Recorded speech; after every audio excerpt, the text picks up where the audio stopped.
नमो अरिहन्ताणं नमो सिद्धाणं नमो आयर्याणं नमो उवज्जायाणं नमो लोये सव्वसाहुणम् एसो पञ्चणमुकारो सव्वपावपणासण मङ्गलाणं च सव्वेसिं पडमं हवै मङ्गलम्। ॐ नमो अरिहन्ताणम्। महादेव्या कुक्षिरत्नं शब्दजेतर्वात्मजं राजचन्द्रमहं वन्दे तत्त्वलोचनदायकं प्रभुतत्त्वलोचनदायकम्। परात्पर गुरुवे नमः, परम्पराचार्य गुरुवे नमः, परम गुरुवे नमः, साक्षात् प्रत्यक्ष सद्गुरुवे नमो नमः।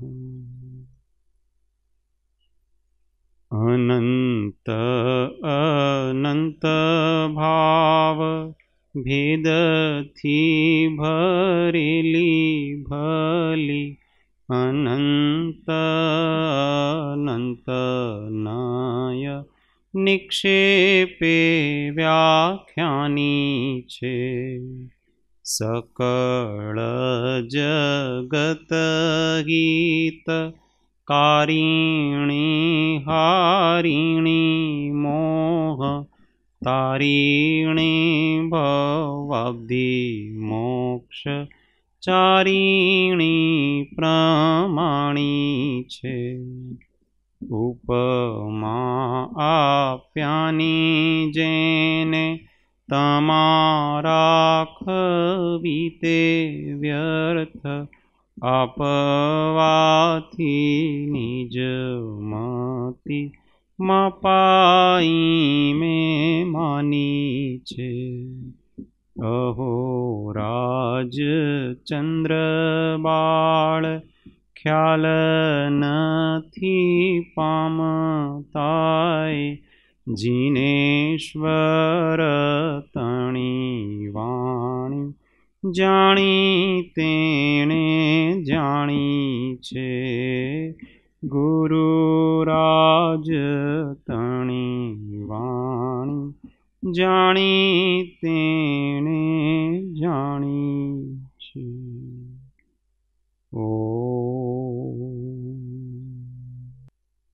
जय सद्गुरुवंदन। जय जय जय सद्गुरु। स्वाध्याय माझे आत्मबोध शतक गाथा 91 एक लाइन झेलवानी छे। जो दिखता है वह मैं ना हूँ, देखनहारा ही मैं हूँ। जो दिखता है वह देखनहारा ही मैं हूँ। निज आत्म को ज्ञान द्वार से जाननहारा ही मैं हूँ। निज आत्म को जाननहारा ही मैं हूँ।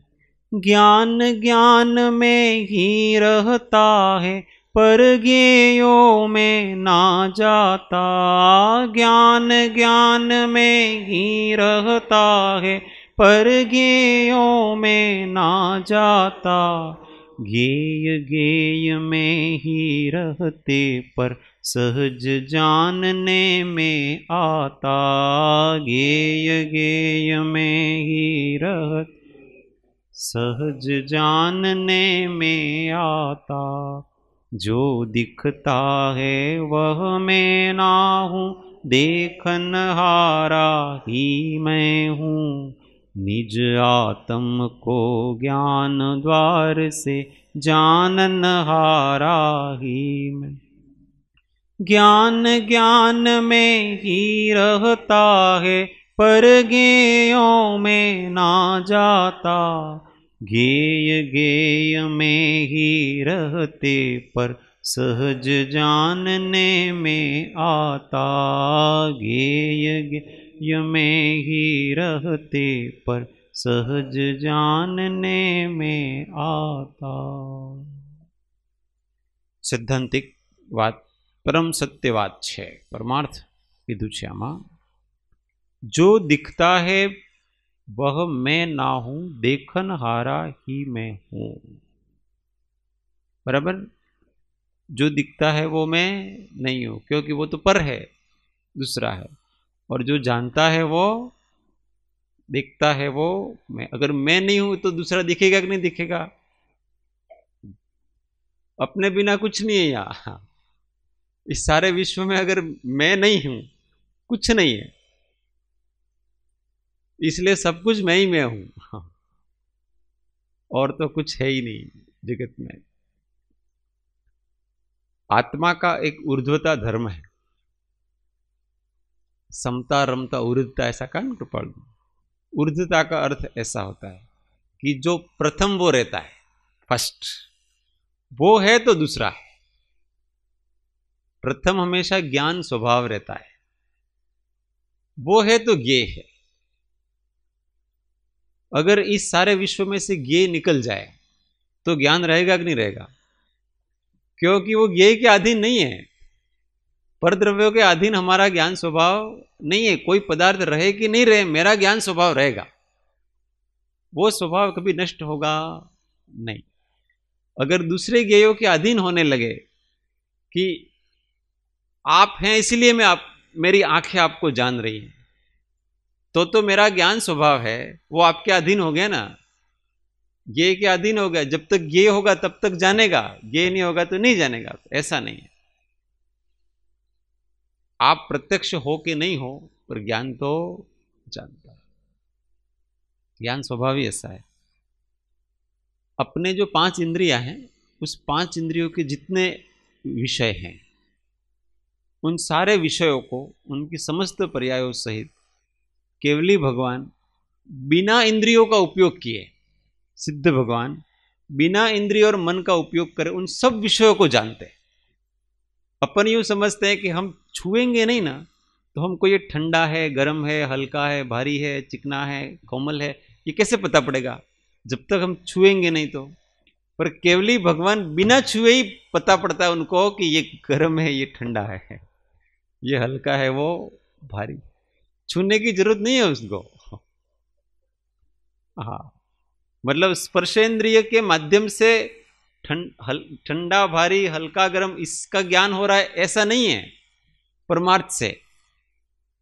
वो तो हमको मीडिएटर चाहिए, भगवान को जानने के लिए मीडिएटर नहीं चाहिए। अभी नहीं, वो कल्पना भी नहीं है। भगवान जानता है, वो कल्पना नहीं है।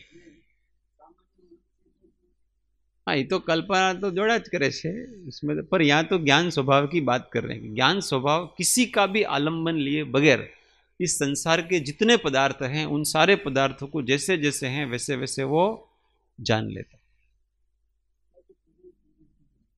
और हर एक प्रदेश से जानता है, एक साथ जानता है, एक साथ। और ऐसा जानता है कि सबको अलग अलग जानता है।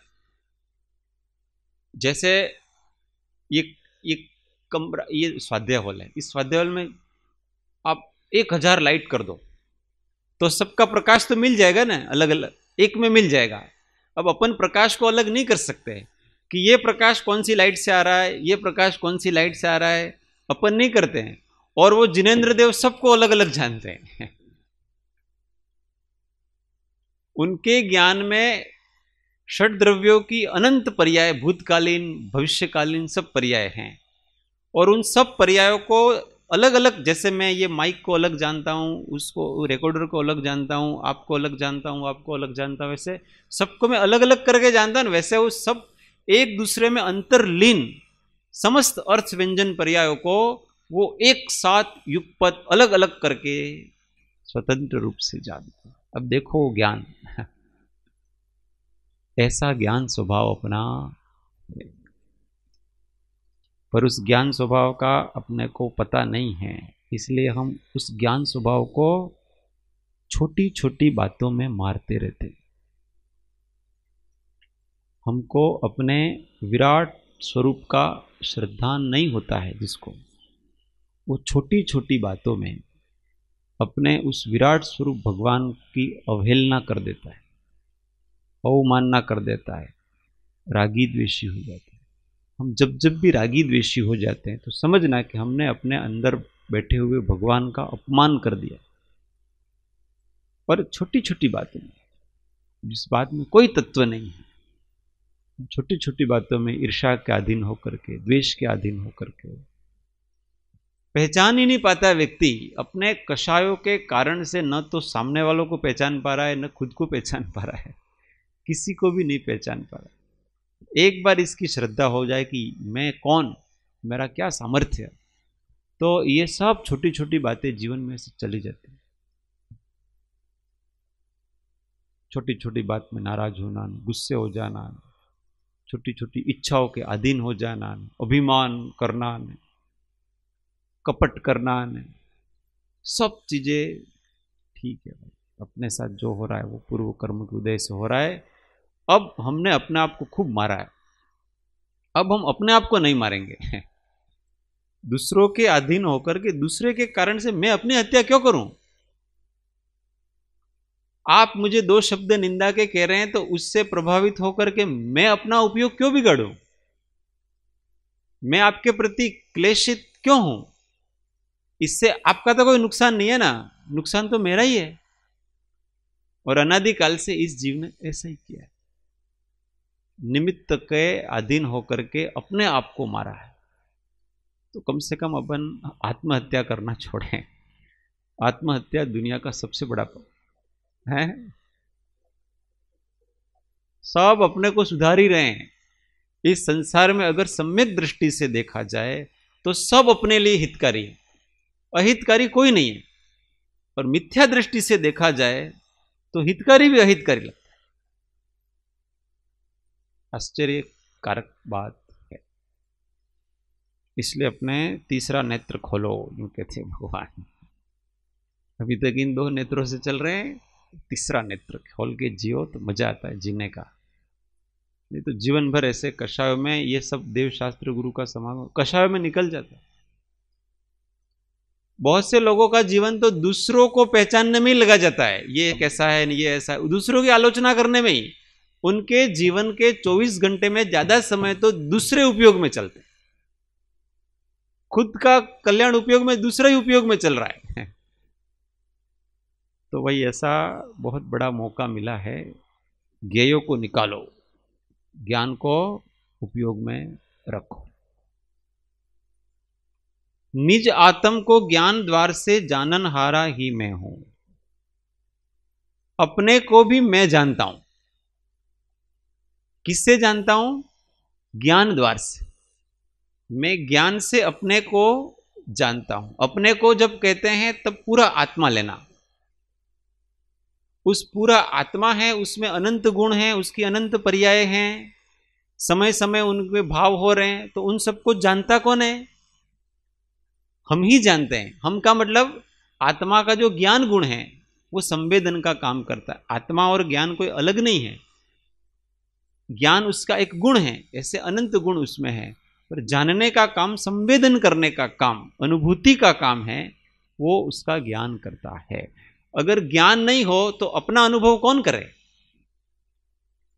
अपना अनुभव नहीं हो सकता है, तो हम जड़ हो जाते हैं।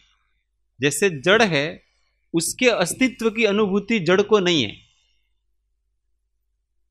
ये जो मेज टेबल है, इस टेबल को ऐसा अनुभव नहीं है कि मैं हूं। ये अनुभूति अपने अस्तित्व की ही नहीं है उसको। पर आत्मा को ऐसा कभी नहीं होता है। आत्मा को हमेशा अपने होने की अनुभूति रहती है। अब ज्ञानी है तो उसको शुद्ध स्वसत्ता की अनुभूति रहेगी, अज्ञानी है तो उसके अशुद्ध सत्ता की अनुभूति रहेगी, पर सत्ता की अनुभूति रहेगी। स्वसत्ता को कभी भी गौण नहीं कर सकते, क्योंकि ज्ञान का काम जानना है। वो जैसा परिणमन आत्मा करेगा, राग द्वेष रूप करेगा अथवा तो वितराग रूप करेगा, उसको अपने ज्ञान में लेगा वो और वैसा अनुभव करेगा, और उस अनुभव के आधार पर ही बंध और मोक्ष की व्यवस्था है।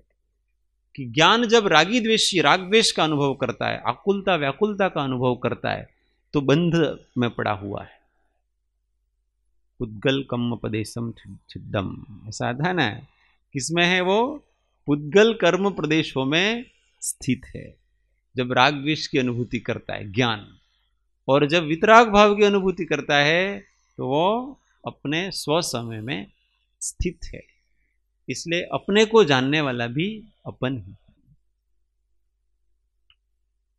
मुझी मेरे है कर मुझी से कैसी, ये खोज कैसी करा रहे हो, जरा तो इतना बता दो प्रीतम, लगी ये कैसी लगा रही हो।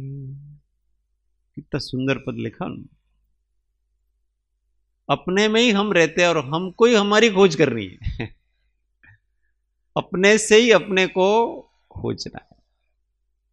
शांति सागर जी महाराज कहा करते थे, उनको किसने पूछा आप ध्यान में क्या करते हो?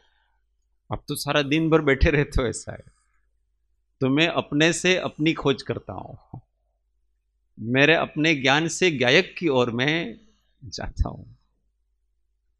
यही करना है। और इसके लिए तो आपका मन भटकता नहीं है? क्यों पूछा? आपका मन इधर उधर, हमारा मन तो 5 मिनट में इधर उधर चला जाता है। तो उन्होंने बहुत अच्छी बात की, हमारा उपयोग बाहर जाने वाली समस्त वस्तुओं का हमने त्याग कर दिया है। उन्होंने क्या कहा? हमारा चित्त जिन जिन वस्तुओं से बाहर जा सकता था, उन उन वस्तुओं का हमने त्याग कर दिया है। अब हमारा उपयोग बाहर कहां से जाए?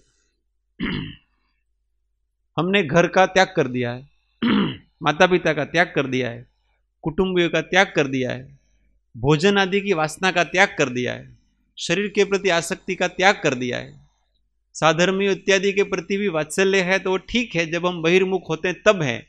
बाकी हम आंख बंद करते हैं तो हमें कुछ नहीं सूझता है, क्योंकि हमने अपने उपयोग को इतना ट्रेन कर लिया है कि जब आंख बंद करते हैं तो हम और तुम दफ्तर।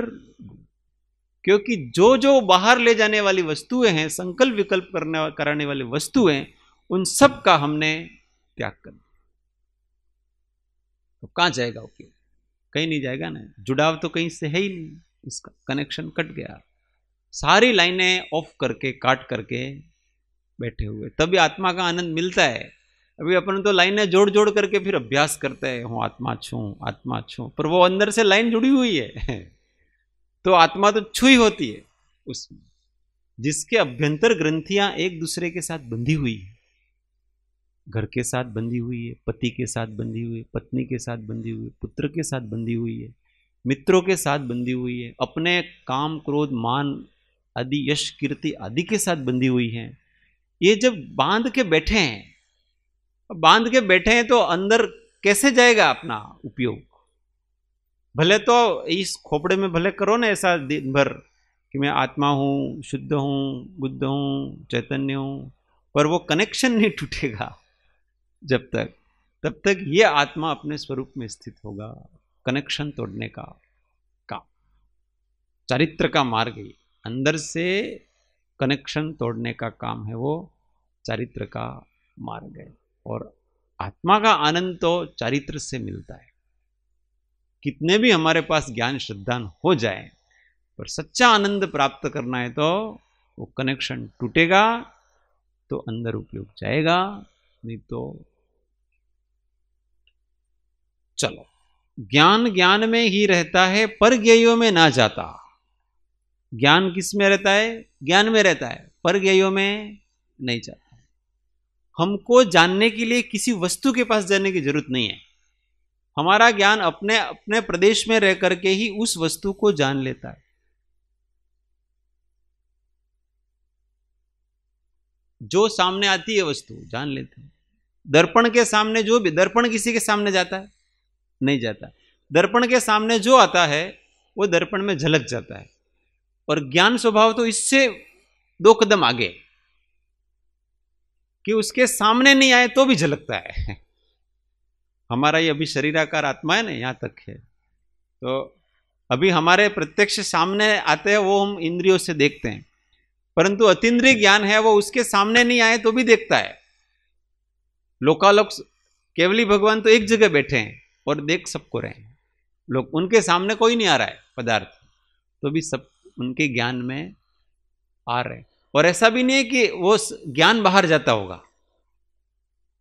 कि ज्ञान सर्वव्यापी हो जाता होगा उनका, कि जहां जहां ये हैं वहां वहां ज्ञान उनका फैल जाता होगा, ऐसा नहीं है। आत्मा के संबंध में वहीं के वहीं रहता है ज्ञान, कहीं पर भी ज्ञान फैलता नहीं है। परंतु ज्ञान को सर्वव्यापी इसलिए कहा जाता है कि सारे ज्ञेय ज्ञान में आ जाते हैं। अब जब सारे ज्ञेय ज्ञान में आ जाते हैं तो वो ज्ञान है वो उन सर्व ज्ञेयों को विषय कर लेता है। तो सारे ज्ञेय उनके ज्ञान में आ गए, सबको विषय करता है, इसलिए उसको सर्वव्यापी कहते हैं, न कि वो क्षेत्रांतर में जाता है। ऐसा नहीं है कि वो अलोक में उनका ज्ञान जाता है अथवा पूरे लोक में उनका ज्ञान जाता है, ऐसा नहीं है। ज्ञान तो जहां आत्मा के प्रदेश हैं उन प्रदेशों को नहीं छोड़ता है।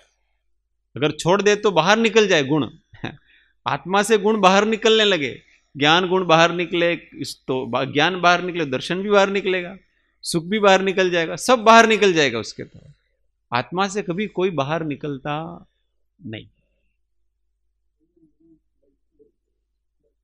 हाँ,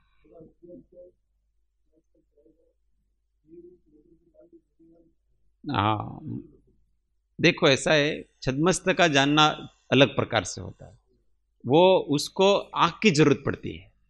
तो आप वहां बैठो, आपको माइक को देखना है तो आपको चक्षु इंद्रिय के द्वार से देखना पड़ेगा। तो आपकी चक्षु इस आपकी इंद्रिय यहां पड़ी, मतलब आंख इस पे पड़ी, आंख इस पे पड़ी, पर जाना आंख ने नहीं है, जाना किसने है? ज्ञान ने जाना है ना वो तो। और वो ज्ञान वहीं का वहीं है, वो ज्ञान आपके आत्म प्रदेशों से बाहर निकला ऐसा नहीं है। माइक यहीं के यहीं है, आपका ज्ञान भी वहीं के वहीं है बस। तो वो तो ये माइक जैसा है ना वैसा आपके ज्ञान में आकार बनता है। हाँ, अंदर ही अंदर ही बनता है।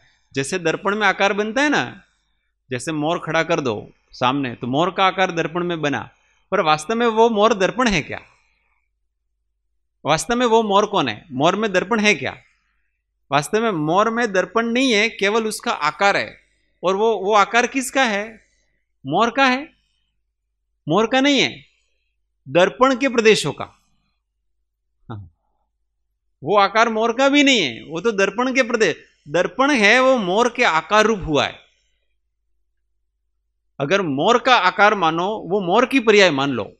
दर्पण में जो बनी हुई है, जो चित्र बनता है प्रतिबिंब मोर का, उसको मोर की पर्याय मानो तो उसके मोर के सारे स्पर्श रस गंध वर्ण होने चाहिए मोर के, परंतु वो उसमें एक भी नहीं है। मोर के स्पर्श रस गंध वर्ण एक भी नहीं है उसमें। तो वो जो पर्याय बन रही है दर्पण में, वो वास्तव में मोर के निमित्त से दर्पण की पर्याय, मोर के निमित्त से दर्पण उस रंग रूप, उस रूप वो परिणमित हो रहा है।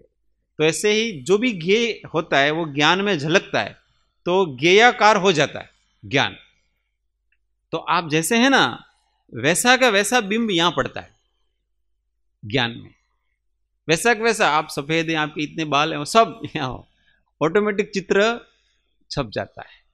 ये उसका स्वभाव जी। हाँ, वो अपने को दिखता है। ऐसा अपना स्वभाव बनाना चाहिए। जब अपना पानी ठहर जाता है ना तो सब दिखता है, जैसा है वैसा अपना प्रतिबिंब दिखता है। वैसा अपने सब राग द्वेष आदि कषाय नष्ट हो जाती है, तो जो जैसा है वैसा झलकता।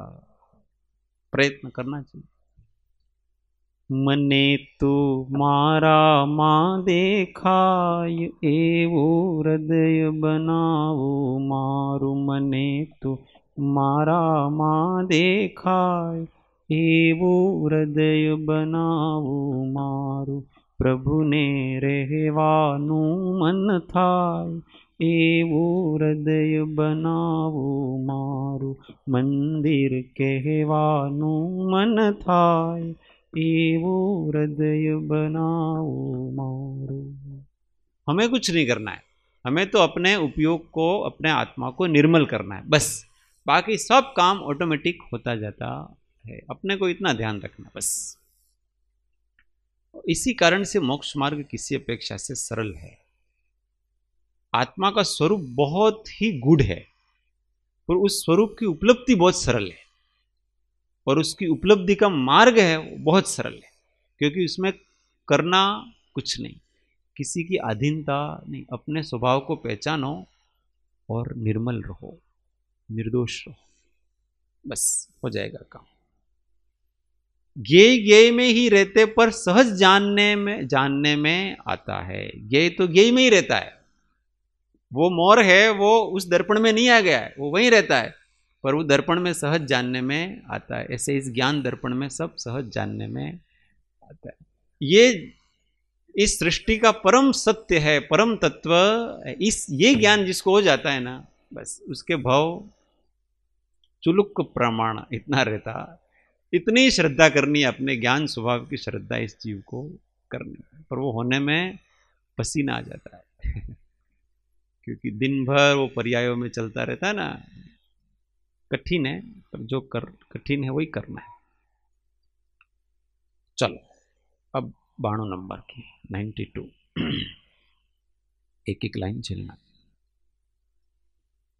वर्तमान में निर्दोषी पर भूतकाल का दोषी हूँ। वर्तमान में निर्दोषी पर भूतकाल का दोषी हूँ। नौ कर्मों का दोष नहीं, कुछ यही समझ संतोषी हूँ। नौ कर्मों का दोष नहीं, कुछ यही समझ संतोषी हूँ। अन्य मुझे दुख देना चाहे, किंतु दुखी मैं क्यों हो।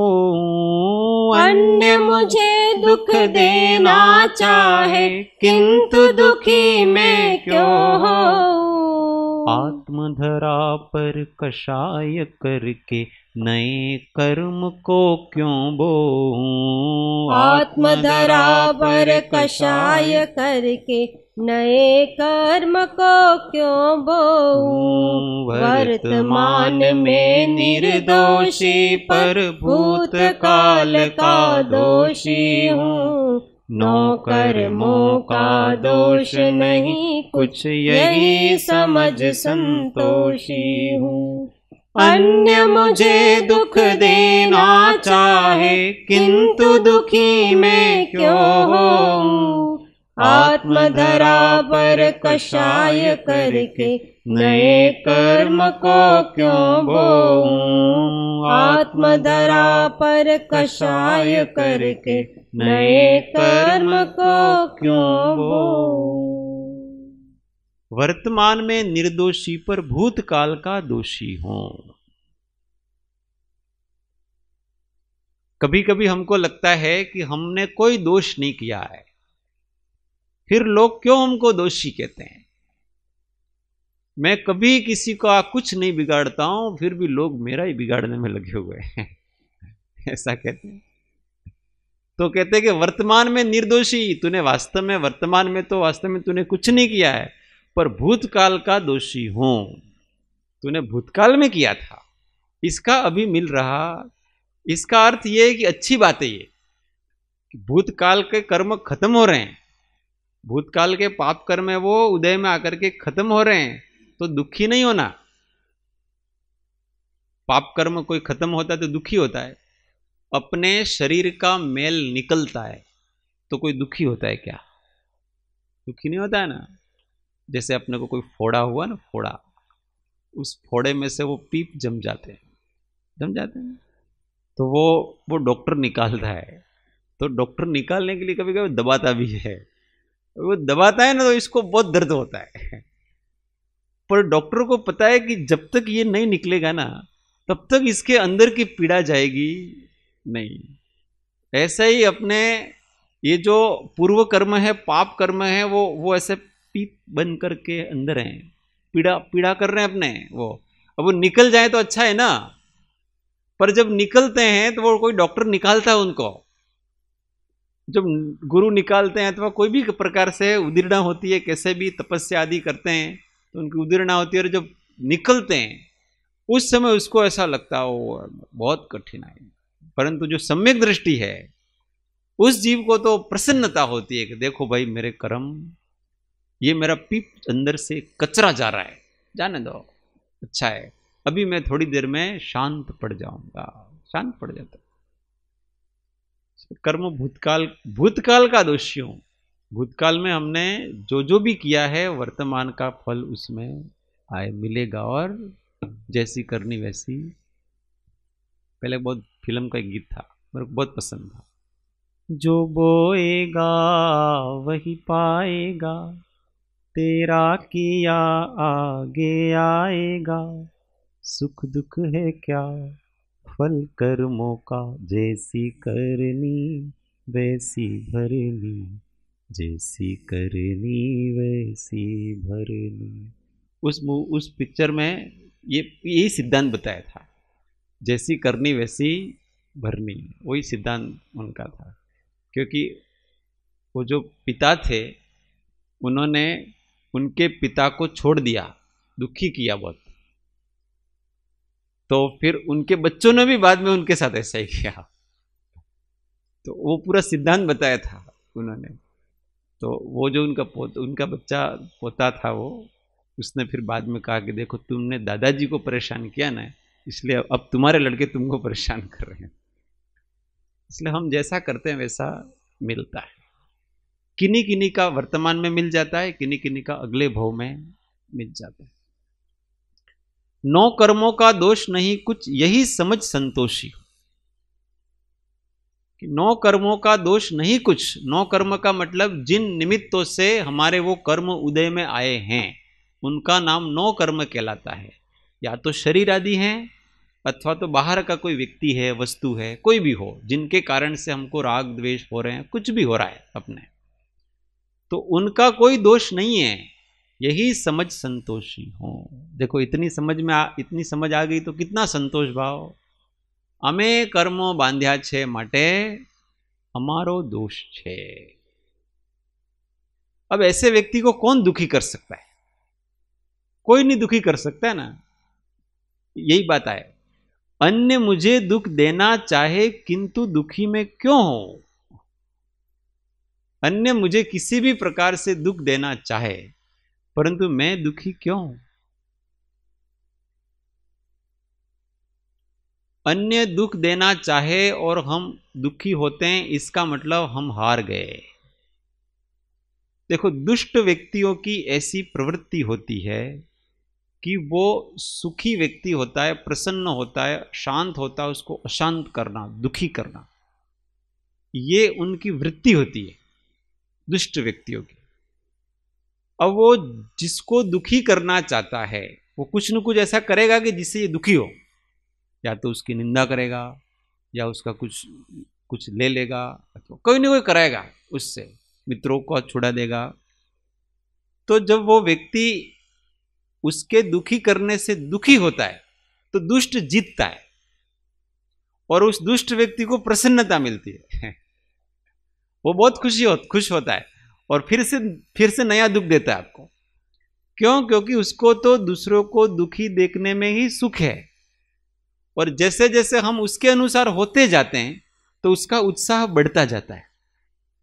देखो अभी मैंने किया ना, अभी देखो कितना वो हो गया था, अब फिर से देखता हूं, फिर से करता हूं मैं इसको, अभी मैं फिर से नचाता हूं उसको। ऐसा अपने को वो नचाता ही रहता है, दुखी करता रहता है, हम नाचते रहते हैं उसके हिसाब से। और जो व्यक्ति उसके हिसाब से वो दुखी करना चाह रही है, दुखी नहीं हो, प्रसन्न रहे, उसका कोई प्रभाव ही नहीं, तो वो गया यार अपने इसके पास नहीं चलती है यार, हाँ इसका तो कुछ हो ही नहीं रहा है, हम इसको कितना परेशान कर रहे हैं, कितना अलग थलग कर दिया उसको, बहुत से अलग थलग कर देते हैं। हम पहले मित्रों में ऐसा चलता है, किसी को बहुत दुखी करना हो ना, उसके मित्रों से अलग कर देते हैं ना, उसको अलग बिठाते हैं ना, अपने पास में नहीं रखते हैं ना, शामिल नहीं कर, ऐसे बहुत अलग थलग, पर तो भी मजे में रहे वो। तो यार इसके आगे हमारी चलती। फिर वो हाथ जोड़ कर आता है, वो दुष्ट व्यक्ति उसको नमस्कार करेगा, आपके आगे हमारी चलती नहीं। तो हम दुष्ट को क्यों जीतने दें? पहली बात, उसके उत्साह को क्यों बढ़ाएं अपन? हम हार करके उसके उत्साह को बढ़ाते हैं, उसको जिता देते अपन, और हम हारे ही नहीं तो वो हारेगा। हाँ,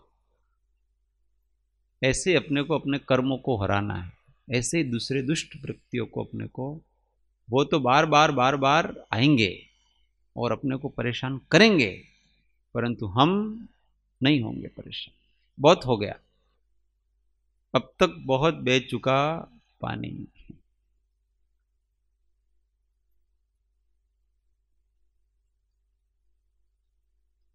ऐसे वो हमारे बया और वो लोमड़ी ऐसी कथा आती थी, तो रोटी का टुकड़ा लेकर के ऊपर बैठी थी, और लोमड़ी बहुत चालाक होती है, तो उसको क्या है कि उसकी चोंच में से वो रोटी चाहिए।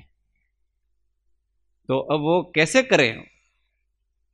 तो एक दो बार उसका काम उसके चली, तो उसने उससे बातें करी अच्छी अच्छी, और तेरी आवाज है ना बहुत अच्छी है, एक बार तेरी आवाज कानों में पड़ती है तो अमृत घुलता है, बस तुम्हें ना एक बार आवाज सुना दे रहा, एक बार क्या। और वो किसी की प्रशंसा करते हैं ना, तो वो उत्साह में आ जाता है। प्रशंसा किसी को भी अपने अंदर ले लेना है ना आपको प्रभाव में, तो उसकी प्रशंसा करो, तुरंत प्रभाव में आ जाता है। बिरले लोग होते हैं जो प्रशंसा के प्रभाव में नहीं आते, बाकी तो जनरली सब आ जाते हैं उसके। बहुत ठंडा पड़ जाता है व्यक्ति प्रशंसा करते ही, वो ठंडी पड़ गई एक दो बार, तो चलो तुम कहते तो सुना देती हो, सुनाने के चौथ में से नीचे, ऐसे दो तीन बार वो रोटी लेके भाग गई। फिर बंदर ने उसको समझाया, वो बंदर उसका मित्र था, वो समझाया कि देखो ये लोमड़ी बहुत चालाक होती है, ये रोटी लेने के लिए तुझे ऐसे कहती है। तो ठीक है, आप बंदर मामा ने अच्छे तरह समझा दिया है। फिर वो चौथी बार फिर से आई लोमड़ी दूसरे दिन, तो फिर वो बया ने क्या किया कि उसने बहुत प्रशंसा की, तो उसने कहा क्या, हाँ ठीक है प्रशंसा। फिर उसने ऐसे हिलाया उसे कि तुम कहती हो मैं बोलती हूँ, ऐसे हिलाया। फिर उसने क्या किया कि अपनी जो रोटी थी ना वो डाल पे वहीं रख दी, नीचे नहीं गिराई, और रख करके फिर बोली कि अब तक बहुत बह चुका पानी। ऐसा बोले कि अब तक आपने हमको बहुत मूर्ख बना लिया, अब हम मूर्ख बनेंगे नहीं। ऐसे ही इस मोह ने, राग ने, द्वेष ने, अज्ञान ने, कर्मों ने हमको बहुत मूर्ख बना दिया। मूर्ख बना बना के चले जाते हैं वो तो, और हम मूर्ख बनते रहते हैं, अब नहीं बनेंगे, अब तक बहुत बह चुका पानी। तो अन्य के दुखी करने से मैं क्यों दुखी हूं? जगत में यही है कि लाज, कीर्ति, बस मेरी कीर्ति नहीं रही, मेरी लाज नहीं रही, मैं मर जाऊंगा। ये लोग आत्महत्या करने क्यों सोचते हैं? इसी कारण से सोचते हैं। क्यों? क्योंकि वो अपना जीवन दूसरों के आधार से जी रहे हैं, कि लोग मेरी प्रशंसा करेंगे, मुझे अच्छा मानेंगे, तब मेरा जीवन सार्थक है, नहीं तो मेरे जीवन का कोई अर्थ नहीं। अपकीर्ति हो गई तो जीवन का क्या अर्थ है बताओ? सीता माता की अपकीर्ति हुई, उन्होंने आत्महत्या करने की सोची? ऐसी अपकीर्ति होती है तो आत्महत्या करने की सोची उन्होंने? नहीं सोची। ऐसे बुद्धिमान लोग आत्महत्या की नहीं सोचते। पर सामान्य कोई भी व्यक्ति हो, कोई बहन हो वगैरह, उसके ऊपर कोई दोष लगाए चारित्रिक अथवा, तो सबसे पहले वो मरने की सोचती है। 5-25 लोग उनकी क्या बदनामी कर देते हैं और वो मरने की सोच लेती है कोई भी व्यक्ति। तो काहे को मरना तुच्छ संसारियों के पीछे? वो तो थोड़े दिनों बाद तुम्हारी वापस प्रशंसा करने लग जाएंगे। इसलिए कीर्ति हो कि अपकीर्ति हो, मरने की नहीं सोचना कभी भी, किसी के लिए भी अपने मरना क्यों मरना पड़े। ये तो अपना उदय होता है, कभी दोष होता है, नहीं होता है क्या, और दोष चला भी जाता है, उसमें क्या दिक्कत। परंतु जो संसार के सापेक्ष जीता है, संसार की दृष्टि लेकर के जीता है, उसको ऐसे विचार आते हैं। और जो संसार की दृष्टि लेकर के नहीं जीता है, कोई बात नहीं, संसार ने मेरे को ठुकरा दिया, अब देव शास्त्र गुरु की शरण में जाऊं। लोग मेरे ऊपर थूकेंगे ना, कोई बात नहीं, पर भगवान को अब प्रसन्न करूंगा। अब मुझे लोगों को प्रसन्न नहीं रखना है। और धीमे धीमे वो देव शास्त्र गुरु की शरण में आता है, फिर लोग उससे प्रसन्न होते हैं। अभी निंदा कर रहे थे, फिर उसकी पूजा करते हैं। महापुरुषों के साथ ऐसा तो मीराबाई की पहले निंदा की, बाद में पूजा की। सब लोगों के ऐसे ही करते हैं। इसलिए दूसरों के लिए क्यों दुखी होना, आत्मधरा पर कषाय करके नए कर्म को क्यों बोऊं। अपनी आत्मा की धरती है, अपना आत्मा प्रदेश है, उसके ऊपर कषाय करके मैं नए कर्मों को क्यों बोऊं। ध्यान रखें, दूसरों के कारण से हम कभी कभी अपने उपयोग को कषाय कर लेते हैं, और वैसे तो ज्यादातर तो दूसरों के कारण से ही होता है।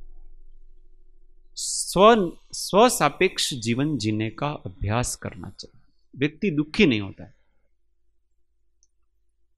व्यक्ति अभी तो क्या होता है, कंपैरेटिव जी रहा है, तुलनात्मक जीता है हर एक क्षेत्र में। जैसे पढ़ता हो ना, बच्चे पढ़ते हैं तो उनके भी कंपटीशन चलता है। जैसे 10 टॉप वाले हैं तो वो उस ग्रुप में जीता है। वो देखो इससे मेरे कम नंबर आ गए, इससे मेरे। जहां भी तुलना होगी ना, वहां पर मत्सर भाव पैदा होता है। प्रतिस्पर्धा होगी, वहां ईर्ष्या भाव, मत्सर भाव पैदा होता है। इसलिए अपने जीवन को मुझे किसी के सापेक्ष, मुझे किसी के जैसा नहीं बनना है। कभी अपने को लोग चढ़ाते हैं, देखो वो भाई तो है ना, इतने साल में इतनी प्रोग्रेस कर लियो, देखो इनके कितने फॉलोवर्स हो गए। आप लोग क्या कर रहे हो? कुछ नहीं कर रहे हो। आप लोग कोबा में है ना, लोगों ने बहुत प्रोग्रेस कर ली, कोबा वालों ने कोई प्रोग्रेस नहीं की है। चढ़ाते हैं ऐसे, वो खड्डे में गिर रहे, हम क्यों गिरे? किसी के सापेक्ष हमें अपना सम्यक दर्शन ज्ञान चरित्र को अपने ही सापेक्ष वर्धमान करना है। किसी दूसरे के सापेक्ष, उन्होंने तो इतने साल में, आप इतने साल से ब्रह्मचारी हो, इसने तो 2 साल ब्रह्मचारी दीक्षा ले ली, तो वो बहुत महान, और हमारी योग्यता अभी नहीं है। उन्होंने ले ली तो हम क्यों लें? हमारी योग्यता बनेगी तो हम लेंगे। किसी के देखा देखी यहां कुछ नहीं है। कोई चढ़ा दे और थोड़ी देर में हम चढ़ जाते हैं, और फिर अपना, ये ऐसी वस्तु है कि बड़े बड़े साधर्मियों में भी हो जाया करती है। एक गुरु के शिष्य हैं समान लेवल के, प्रतिस्पर्धा होती है तो वहां भी मत्सर भाव चलते एक दूसरे के। इसलिए कभी इस चीज में नहीं फंसना। ये ईर्ष्या वस्तु, मत्सर भाव ऐसी वस्तु है कि अंदर ही अंदर व्यक्ति को खा जाती है, खोखला कर देती है। ये एक प्रकार का दिमक है। और ईर्ष्या ऐसी वस्तु है कि भी बिना कारण से होती है, कारण कुछ नहीं। द्वेष में कारण होता है। मैंने आपका कुछ बिगाड़ा तो आप स्वाभाविक रूप से मेरे प्रति द्वेष होगा। ईर्ष्या भाव ऐसी है कि जिसमें सामने वाले ने आपका कुछ नहीं बिगाड़ा है, वो अपना जीवन जी रहा है, वो अपने उदय का भोग रहा है, परंतु वो उसको देखा नहीं चाहता। और विडंबना यह है कि वो कह भी नहीं सकता है किसी को, हाँ, कि भाई मेरे को उनको देख करके अच्छा नहीं लगता, ऐसा भी नहीं कह सकता है, क्योंकि उनके जीवन में ऐसा कुछ नहीं है जो अच्छा नहीं लगता है। पर इसको अच्छे हैं वो अच्छा नहीं लगता है। ये बहुत खतरनाक वस्तु है। इससे दुर्योधन और ये सब दुर्गति में गए केवल इसी कारण से। उनके पास सब कुछ था पर ईर्ष्या। तो जैसे तैसे करके अपने इन दोषों को, अपना जीवन स्वतंत्र जीवन हो, मैं मेरे स्तर से जीऊंगा और अपने आप से ही ऊंचा उठूंगा। कितने लोग ऊपर उठ गए हैं, कितने नीचे बैठ गए हैं, उससे मुझे कोई लेना देना नहीं। ऐसा जीवन जिएंगे, हमें कोई दुखी नहीं कर सकता। हमेशा प्रसन्न शांत रहे।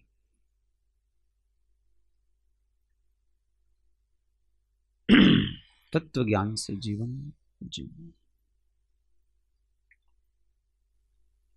गुरु बिन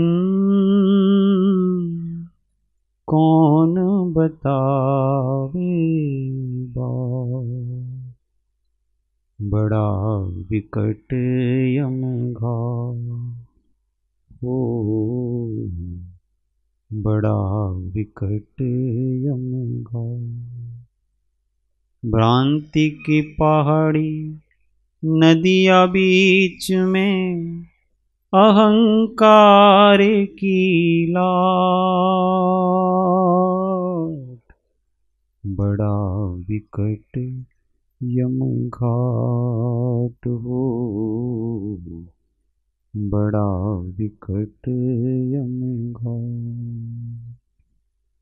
जय जय गुरुदेव, जय जय गुरुदेव, जय जय गुरुदेव, जय जय, जय जय गुरुदेव, जय जय गुरुदेव, जय जय गुरुदेव, जय जय गुरुदेव, जय जय गुरुदेव, जय जय गुरु, जय जय गुरुदेव, जय जय।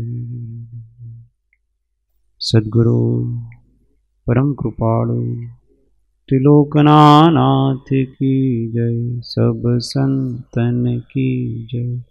आनंद घन ओम। 1 मिनट मौन आत्म अनुसंधान। ओम शांति शांति शांति। जय सद्गुरु।